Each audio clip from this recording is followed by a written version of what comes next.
This is Bruce Friedman of Adult Site Broker, and welcome to Adult Site Broker Talk, where every week we interview one of the movers and shakers of the adult industry, and we discuss what's going on in our business.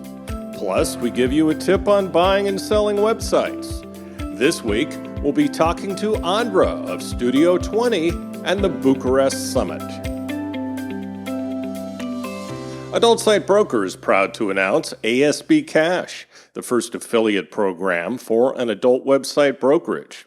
With ASB Cash, you'll have the chance to earn as much as 20% of our broker commission, referring sellers and buyers to us at Adult Site Broker. Check our website at asbcash.com for more details. First of all today, let's cover some of the news going on in our industry. An article published by the legislative news site The Hill highlighted the dire consequences that the campaign to repeal Section 230 is already having for sex worker safety and visibility. And I quote, being deplatformed can have a serious effect on sex workers' livelihoods, especially with the coronavirus pandemic taking away many of their other sources of promotion, writer Chris Mills-Rodrigo pointed out. Section 230 has jumped to the forefront of national news after Senator Mitch McConnell adamantly refused to have a vote on a much-needed $2,000 of COVID relief checks for most Americans unless Congress also repealed the so-called First Amendment of the Internet, or Section 230. Multiple voices with actual inside knowledge of the sex work industry were interviewed by Mills-Rodrigo, including a sex worker who reported increased surveillance and censorship linked to the campaign to repeal Section 230. According to her, a direct consequence of this campaign was to further render us invisible in the context of a pandemic when most work is online and we can't even promote our work online. The article cites Kate Diadamo, a sex worker rights activist and partner at Reference Health and Justice, to point out that the downfall of Backpage, combined with FOSTA SESTA, destabilized the sex work industry in the short term and harmed it gravely in the long term. Other websites that could have been spaces for sex workers to regroup after Backpage, such as Craigslist or Tumblr, cracked down on sex-related content in the wake of the law, the Hill article continued. The article also correctly noted that the passage of FOSTA SESTA forced content onto more obscure sites, ultimately making it more difficult to maintain lists of dangerous clients, so-called no-date lists, and other norms surrounding interaction.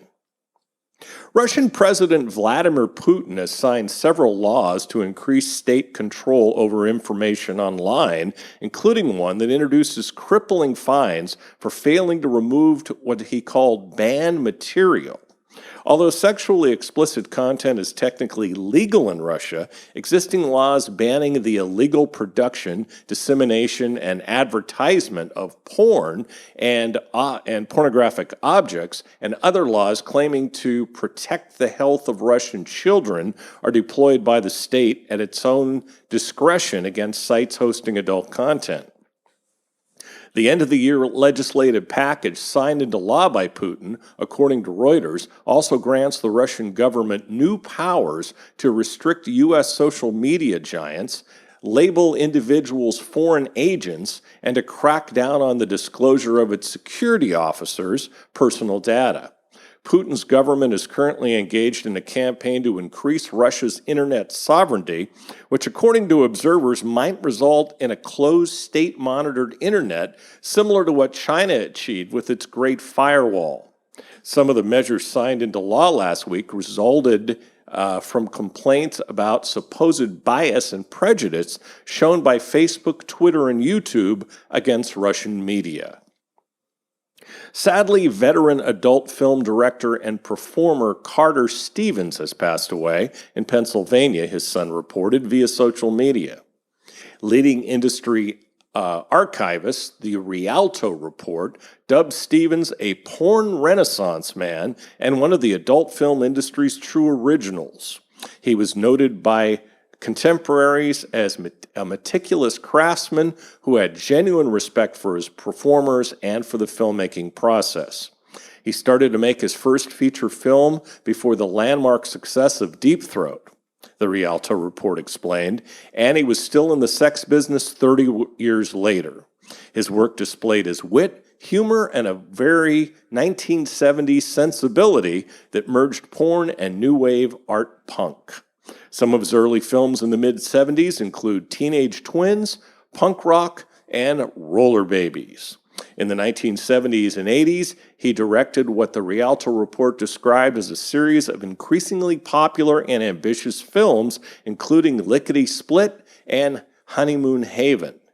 He made Loops, directed a series of films for the Avon Theater chain they continued, and fought battles with drugs and charges of obscenity and of hiring an underage actress before re-emerging in the 1990s with a successful fetish newspaper and publishing business. In more recent years, Stevens had worked on director-approved DVD transfers of his work. Now let's feature our property of the week that's for sale at Adult Site Broker. We have just listed 5 amazing adult domains for sale at adultsitebroker.com. Any of these domains can be used to build a very successful and brandable website.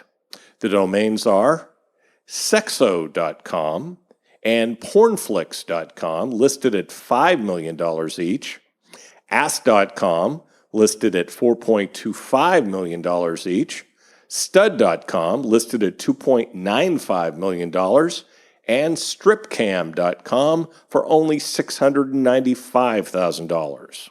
For more information, contact us at adultsitebroker.com. Now time for this week's interview. My guest today on Adult Site Broker Talk is Andra from Studio 20 and the Bucharest Summit. Andra, thanks for being with us today on Adult Site Broker Talk. Hey, Bruce. Thank you so much for having me. How are you? How are things? Everything is good in the hood. Now, stuff is Thailand is wonderful.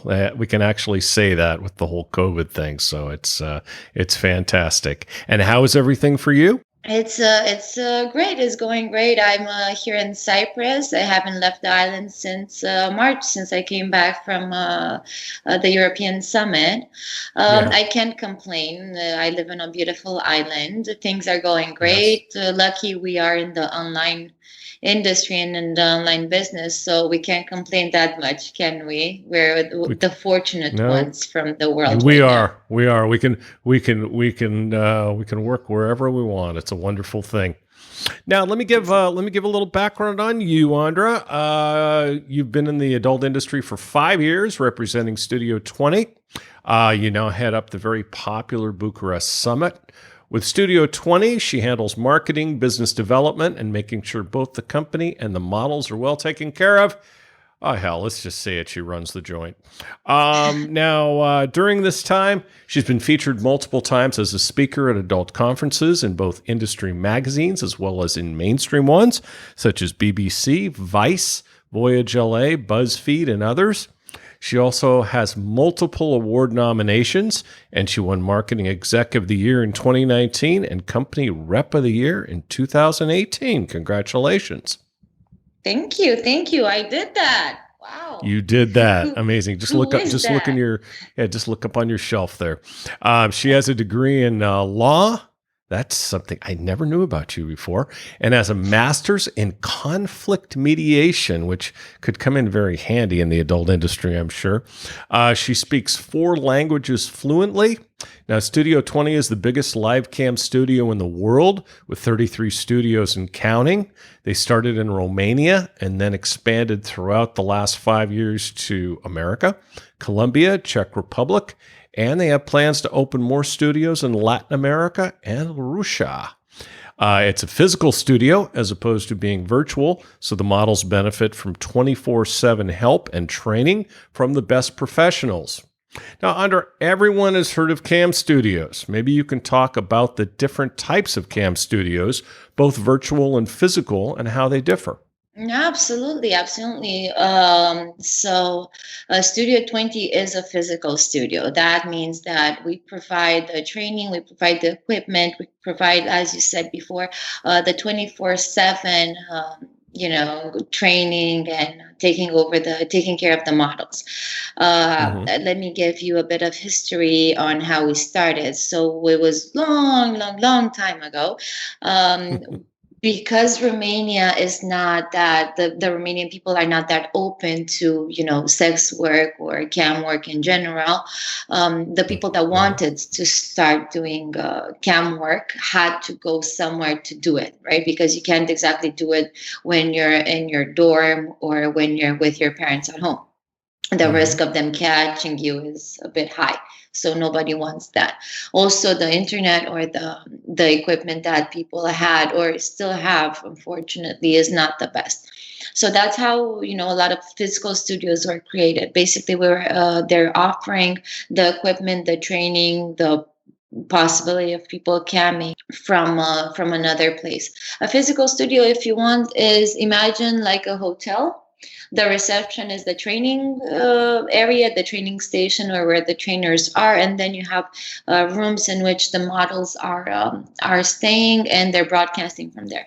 Every room is equipped with high tech equipment, cameras, lights, microphones, everything. And the model is in touch with the trainer or support throughout her shift and before and after her shift. Uh, Usually, a model shift with Studio 20 is 8 hours a day. That means 8 hours spent online. Wow, that's a long The day. difference, it's no, it's not. That's a job. And when people understand that being a cam model is a job, it's not just something that you do for 4 hours or 2 hours or from time to time, Hmm. that's when they start making money. And this is why a lot of good models and amazing models will always say the time that you spend on cam is the most important thing. And that's how you reach success, and that's how you reach the money that the amount of money that's being discussed all over the place. Hmm. No person in this world has ever gone to work 2 hours a day, from time to time, and has been successful. So the moment that You make you a see point. yourself as a company and you see yourself as a successful person, that's when you're going to start to invest. But cam studios are basically, we offer the tool, we make sure that we're setting you up for success. Afterwards, it's your job to make it your own company. We just provide the establishment in which you start doing your thing.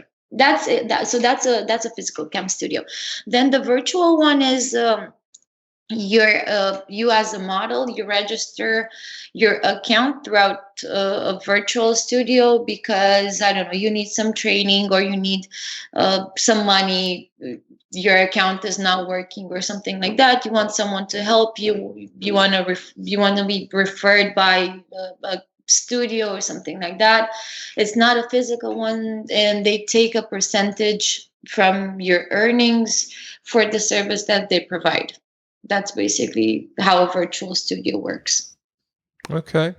Now, what kind of business relationships can someone have with Studio 20? Um, well, a lot. First of all, if you're a young person living in wherever we have studios, you can become a model. You can be part of the team. Either, we're always looking for people in our team to join our team, either as trainers, as support, as English teachers in the countries that they're not English speaking. um, Whatever, there's always a possibility to work with Studio 20. Then there's the franchise. You can own a franchise, you can become a franchise owner Hmm. throughout our program.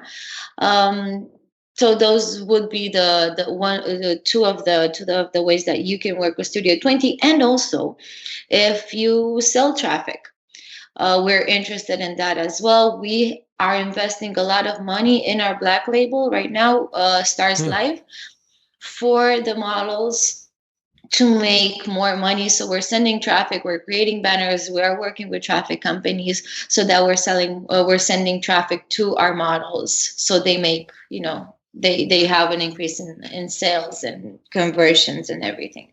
So that's also Cool. one way to work with us. How many people do you have working there now? Altogether, I would say the management department, not the performers, around 400, 500 ish, Jeez. God, something like that. you guys have grown like crazy over the years. It's just amazing. I remember when you guys were were fairly new. That's amazing. Now, what is the internal structure? You talked about it a little bit, but what's the full internal structure of a cam studio? Okay, so let's start. You're a model. Okay, Bruce, you're a model. You want to be a model at Studio 20. Yes, you want to be. Okay, so let me guide you through the process. Okay, let me tell you all the people that you're going to meet in Studio 20. So, it's easier to describe what everybody does. So the first person that a possible model or a team member will meet is the HR. So the HR person, the HR manager, he or she is going to explain exactly what happens. They're going to set up the interviews just like in any, professional company. Mm-hmm. And then during the interview, you're going to have, if you're not from, an English speaking country, you're going to have an English language test. Based on that and based on your result, we're going to assess your English level. Next time, you're going to go and meet the English teacher.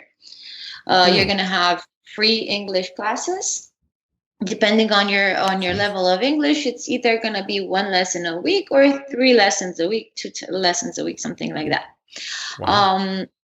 Then you're going to start working with a dedicated trainer. The dedicated trainer basically is the one that introduces you to all the rules and regulations of Studio 20 and the campsites that we work with. He or she is going to explain to you how we work, how you can respond, what you should respond, what your attitude should be regarding different aspects when you're camming, and so on and so forth. Then after the 2 weeks of intense dedicated training, you go and you have your training and support team that will make sure that during your shift, you're well taken care of. If you need water, if you need anything, they're going to be there at your service.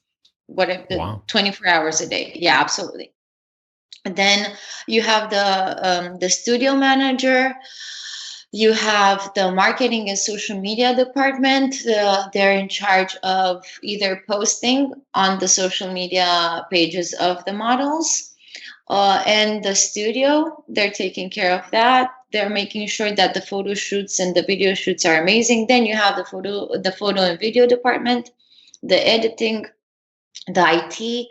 It's a whole lot of strategy behind it.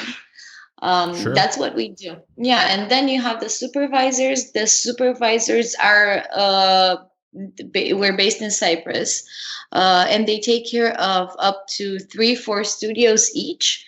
What they do is they look after what's happening and make sure that the rules are being applied in the studios that they have under their surveillance. Then it's me, that I'm the PR and marketing manager, and then it's the accounting department that makes sure that everything is fair and you get your money. Then it's the legal one. Then it's the CEO. It's a lot.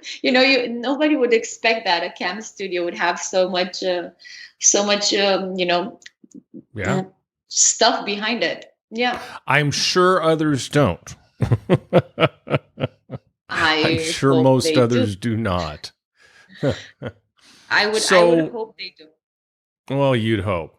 Now, you guys obviously are the largest. Now, you run the very successful Bucharest Summit in addition to your day job. It must be very frustrating to see the event get canceled because of the virus. It is. Yeah, if I need to, the day job, yes, that night I'm going from Bruce Wayne to Batman. I'm running the Bucharest Summit. Kidding aside. So we got Bucharest Summit last year. The event has been a success for 3 years before this, and we bought it Hmm. for the fourth year. We've met a lot of times at conferences. You've seen me talk about it, inviting people, doing what I should do, doing my job. Yeah.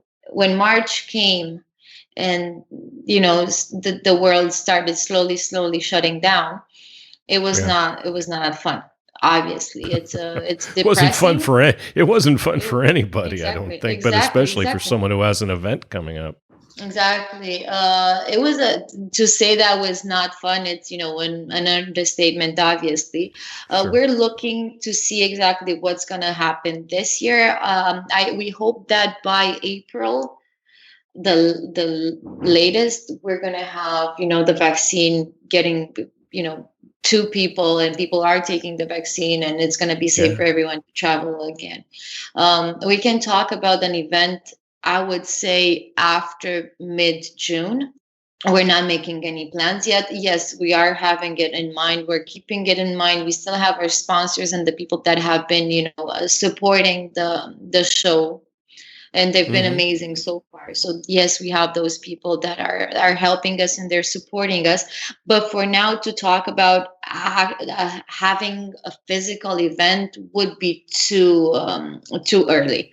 Let's Yeah. wait after April to see if the vaccine is good, if people are taking it. If we're going to a Mad Max world, what's happening, we never know.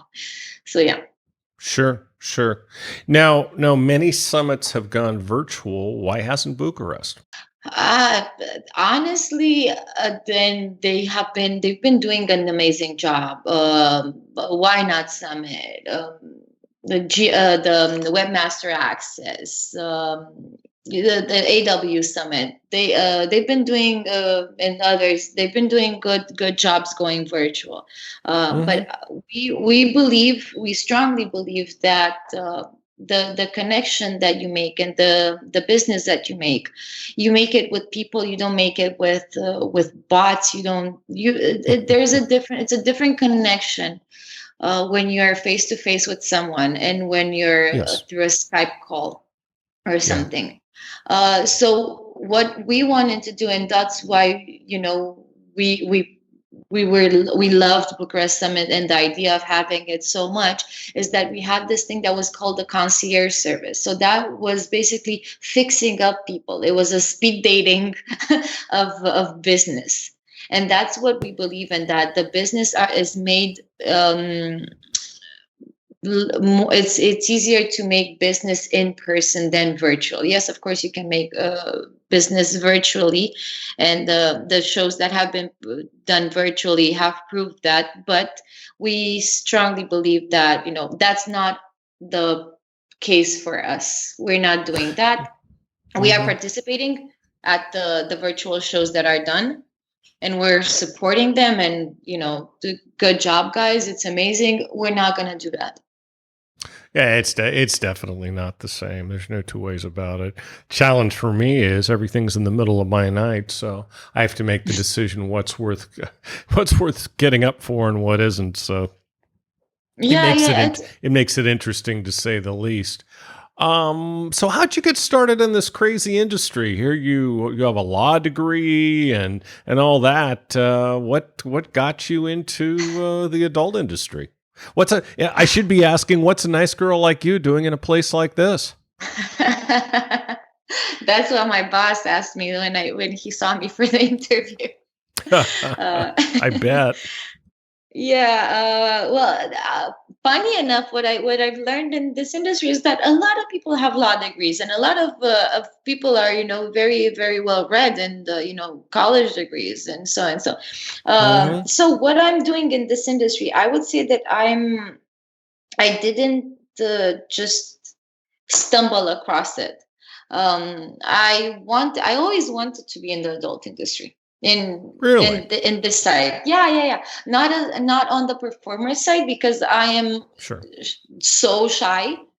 I am so shy. It's insane. We have, so at Studio 20 we have an event every year on the 5th of September, on the International Day of Charity, in which everyone from the management team, we log in for an hour on a site and we stream. So, and the money that we raise, we give it to a charity. Nice. So I did that for 2 years in a row. This year I didn't, because I was having some medical problems. But that hour, I swear to God, I would rather be at any conference in this world speaking on stage naked than be online and not see who I'm talking to.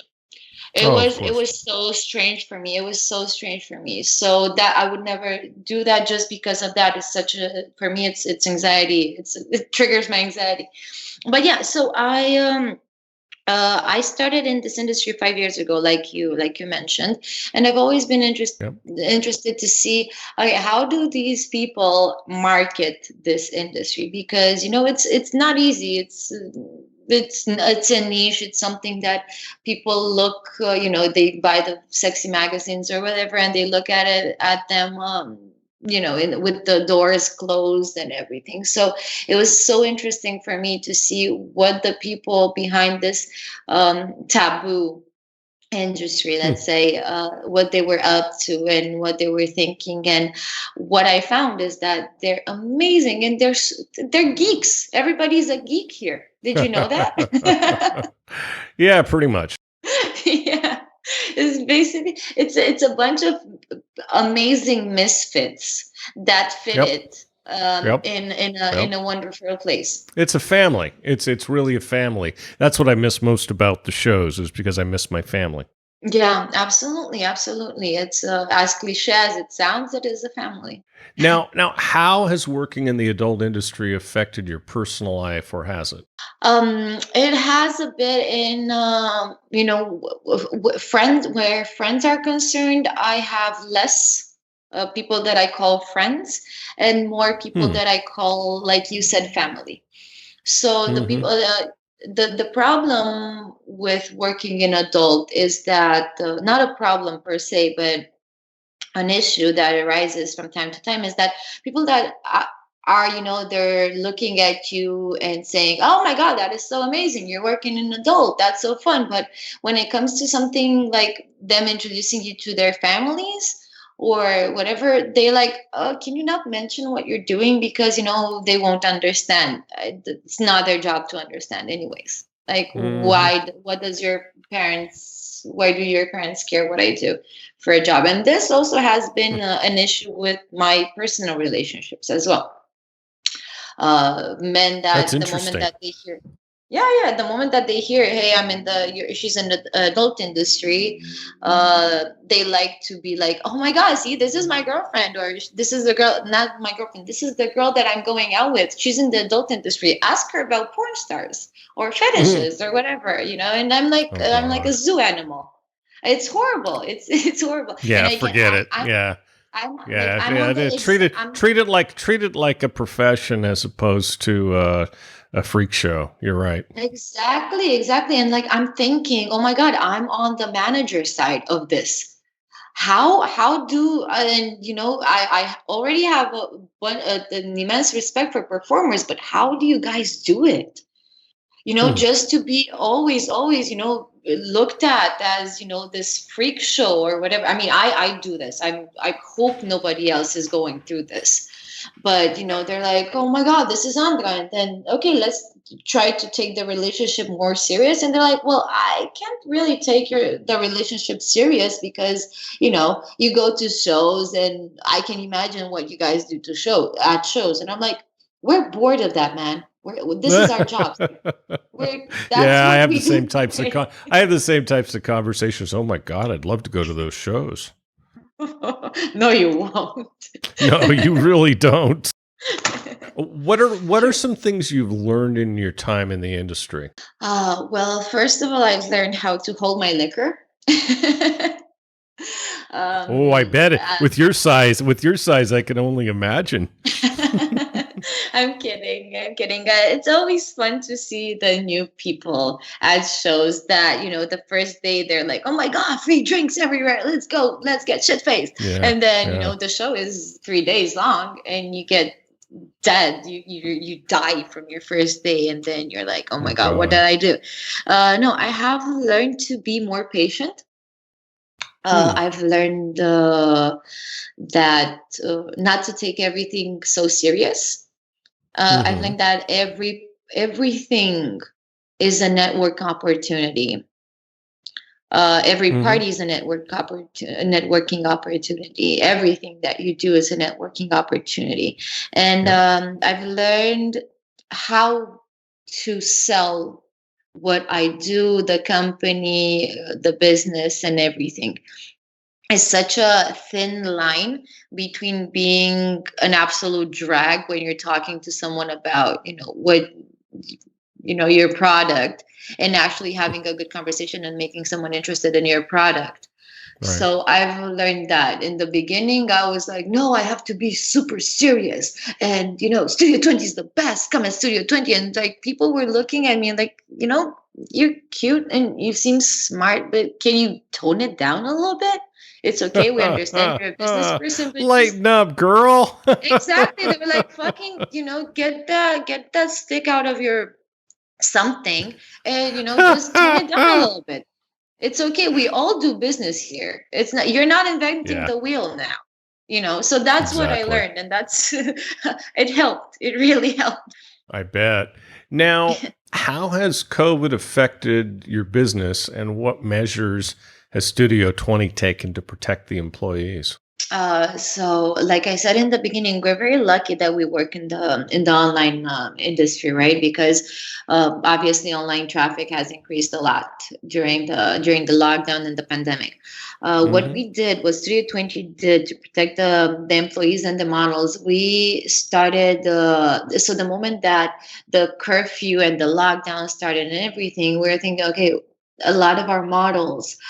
Um, are living at home. Some of our models are living at home with their parents, or some of them are living alone. But some have a car. Some, they just have an apartment. They don't have a car, and so on and so forth. And what we did was we started the Studio 20 limo. That is a Wow. limo service. So the model or or the employee from the studio, they request the car with the driver. They come, they pick them up from their house, they go to the studio, and then they do the same from the studio to the house, just to Jeez. protect the employees and the models from getting in contact with other people that might be positive. And Wow. then a lot of the models wanted to stay in the studio when the curfew started because it was easier for them. Sure. So we got food delivered. We got a chef. We made sure that everything is spotless. Not that it's not. It's like it's a It's hospital like and it's like you its own it's like its own little city there, it sounds like. It is. It is. You can call it like that. We have our own ecosystem in the studios. But yeah, we made sure that everybody's healthy because look, it's a camp studio. So we all work in the same spot. If one of the people there is sick, everybody's going to be sick. And it's not just, Yeah. just in the studio. They take it to their house, they take it to their families. We can't risk that. Yep. Yep. So I am happy to inform that so far we have successfully had 0 cases of COVID in the studios, in That's all of the studios. insane. That's Yeah. insane. Wow, what a Yes. success story. Even in America? Even in America. Oh my Even in America. God. That's So that makes one of you. I think Now, so. what's what's a common misconception about the cam industry that people who don't work in it have? A lot of people confuse cam with other types of sex work, which is Okay. because of the freemium campsites, where you see everything there. Right. A lot of people think that, oh, if she's doing that, then she's escorting, or she's doing, she's prostituting, she's whatever. It's not true. It's not true. Sure. I said this a bunch of times before. If you think that after 8 hours, let's say online, the model, the girl still wants, or the man still wants to go and do some escorting on the side, or they physically can, I mean, you have no idea how the human body works. It's tiring. It's physically tiring. It's more than this. It is mentally tiring to talk. Well, that's why I responded the way I did earlier when you said 8 hours, because I was thinking 8 hours performing is a lot. It is. But obviously they have breaks. Obviously they have breaks. It's not a jail. They have breaks. Sure. They have this. This is why we have the trainers there all the time, because the moment that let's say that one of our models has a private show that's a bit crazy, okay, she logs off after that, and she has someone to talk to. You do not have this when you're alone, when you're independent, when you're working from home. You don't have the sorority type of people that we have in a cam studio.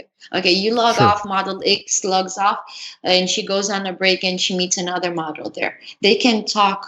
It's safe for them to talk. There's no judgment. They feel that they have someone that's listening to them, and they do. And then they can talk to the trainers that we have. So this is how it works. So that would be one of the misconceptions that they're doing other types of sex work, which is not a bad thing. Do whatever you want, but it's kind of with the schedule that some models have, it's basically impossible. Then there's another misconception about, I would say, the adult performers in general, that they are not so intelligent. That is so wrong. I've met and talked to some very, very intelligent adult performers. Some of them are very good business people. Exactly. Most of them, because they understood from the start that, hey, I'm my own business. I'm my own company. Oh yeah. The things that a performer knows are unmatchable. Like it's amazing. And they're so smart, and they're so down to earth, because they know, and they realized soon enough that, hey, I'm my own company. Like I said, I'm my own business, so I'm going to evolve. Yeah. And also, I think they tend to be kind of streetwise where other people aren't, which sometimes that amounts to a lot more than book smart, from what my experience has been over the years. I think it's like it's a sum of experiences, right? Because you learn as a performer, you learn how the taxes work, how business works, how legal stuff work, how to protect yourself. It's a mix of everything. It's a mix of everything. Also, I admire the performers that are coming to B2B shows. And they're, attending the seminars and the conferences and everything, because they learn a lot, and they always grow their knowledge. Yeah, especially a lot of these cam shows now. There's a lot of education for the models, which I just think is fabulous. To be honest, I it's so good that that's out there, and it's like college courses, really, when it comes right down to it.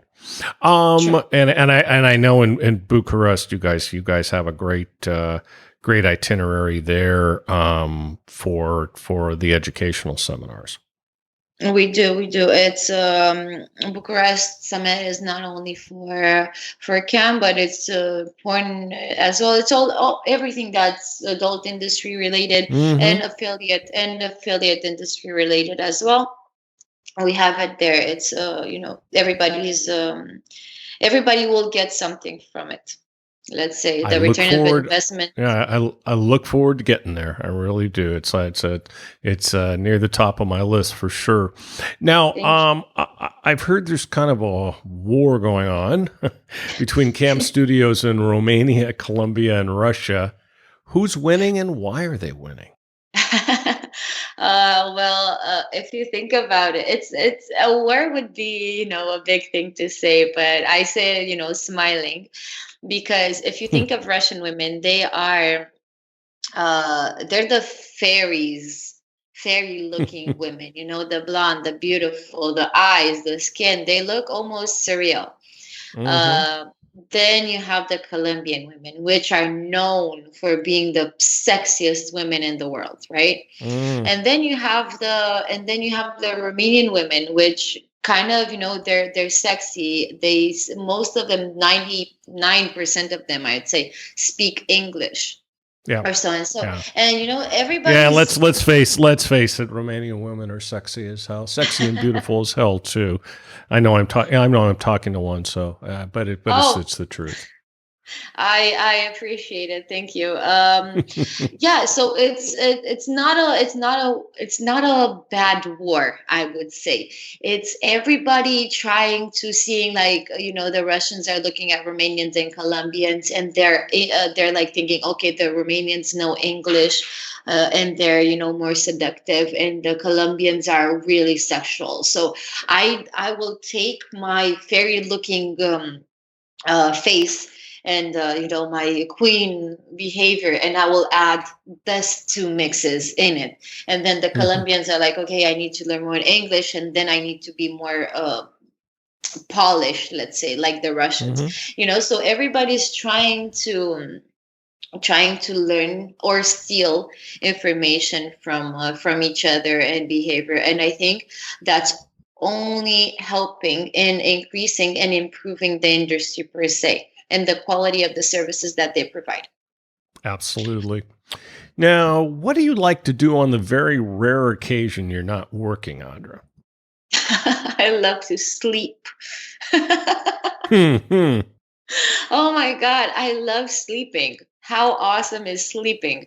It is. I'm not even kidding. Like, I want to go back to when I was a kid and I didn't want to take naps and just kick myself. Yep. I love to read. I love to read and read about everything. Either some science fiction books, or some philosophy books, or just a paper, or just brush up on what's happening now in the world. I love reading. I think it's such a good way to discover new things, and just increase your vocabulary, just increase your knowledge, just your imagination as well. Yeah. And I love to discover new places. Just a few days ago, I was the people that are going to listen to this know this. I went to do a photo shoot in Cyprus for myself. Oh, nice. Absolutely. And I was just, now I'm being more creative, and I'm discovering more places. Cyprus right now is in a lockdown when we do have a curfew. So it's about, okay, what can I do in this amount of time here? And, just basically now in my free time, this is what I do. I discover new places, or I try to discover new places that get as creative as I can with the things that I have, rather than, just sulking in my own misery and saying, oh my God, life is unfair. So that's what I'm doing, trying to stay positive. That never does anybody any good. Well, Andra, I'd really like to thank you for being our guest today on Adult Site Broker Talk, and I hope we'll get a chance to do that again real soon. Absolutely. Thank you so much. It has been a pleasure talking to you, Bruce. And for everybody that is listening, I wish you all great health, and that you stay positive, test negative, and that we can see each other soon, and hug each other again. I got a hug waiting for you, my dear. Nice talking to you. Nice talking to you. Thank you. My broker tip today is part 3 of what to do to make your site more valuable for when you decide to sell it later. Find new ways to monetize your website, such as sell advertising. If you've got a free site like a tube, that's the best way to monetize your site. And if you have a tube, another way to make more money is to sell premium memberships. Offer free users one level of content, and for premium users, you can do things like give them higher quality or longer videos or both. You can also make the site ad-free for premium members. Start an affiliate program. If you have a pay site, especially, this is a great way to increase your quality traffic and get more joins. With all sites, you can figure out other upgrades and products you can sell to your users. Pay sites can also sell pay-per-view, where people have the option of paying by the scene for content they can't get on the site. This is also another way to charge users as opposed to a monthly fee. Sell them other products like toys and novelties. Market your business. Do things to improve your search engine results like SEO. There are some great SEO consultants out there who can help you get higher search rankings in Google. If you want some recommendations, contact us on our website. List all of the benefits of your site in your marketing and how they affect the user. And of course, hire a great marketing consulting firm such as, like Adult B2B Marketing, which we also happen to own. Eliminate unneeded expenses. Constantly make sure you're not spending money you don't need to. Make sure there isn't duplication in your staffing.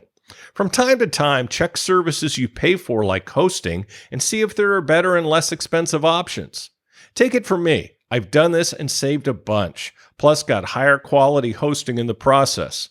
Again, ask us for recommendations. Always look for ways to do things more cost effectively. Along with this, make your profit and loss statement show more profit. Increasing sales and reducing expenses obviously does just that. Make sure your P&L statement accurately reflects your company's actual costs, not a bunch of personal BS expenses you put in. This will cost you money when you sell. It may help you with the tax man to put that stuff on your tax return, but it hurts you if you show that stuff on your profit and loss statement. Remember, every dollar in profit increases the value of your website as much as 3 to 4 times. This is why you need a good, experienced broker to help lead you through the process. We've gotten people thousands of dollars more on their sale just by adjusting the P&L statement to better reflect actual business expenses as opposed to a bunch of BS. We'll talk about this subject more next week. And next week, we'll be talking to adult film star Kyra Queen. And that's it for this week's Adult Site Broker Talk. I'd once again like to thank my guest, Andra from Studio 20. Talk to you again next week on Adult Site Broker Talk. I'm Bruce Friedman.